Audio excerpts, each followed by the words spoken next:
Ronald Reagan's press secretary, James Brady, died today at the age of 73. He was probably best known for the gun control group, the Brady Campaign, which was named after him.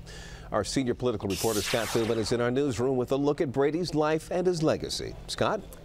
Leon, James Brady was such a driving force and had really become the face of the gun control movement. So in those respects, especially a tremendous loss. Of course, so much of his mission formulated by what happened back in 1981 when he was shot in the head during the assassination attempt on President Reagan outside the Hilton Hotel.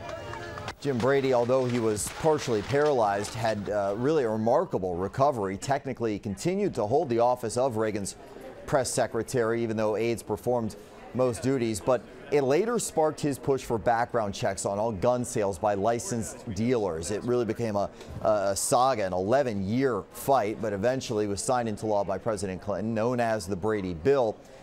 And actually, the daily White House press conference was underway this afternoon in the Brady briefing room, as it has been called, when word of his death broke.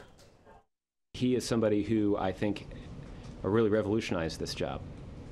And even after he was wounded in that attack on the president, was somebody who showed his patriotism and commitment to the country by being very outspoken on an issue that was important to him and that he felt very strongly about. So he leaves the kind of legacy that I think that certainly this press secretary and all future press secretaries will aspire to live up to. In a statement by his family today, it says, quote, Jim Brady's zest of life was apparent to all who knew him, and despite his injuries and the pain he endured every day, he used his humor, wit, and charm to bring smiles to others and make the world a better place. The Brady family did not elaborate on what exactly was the cause of his death or where he was.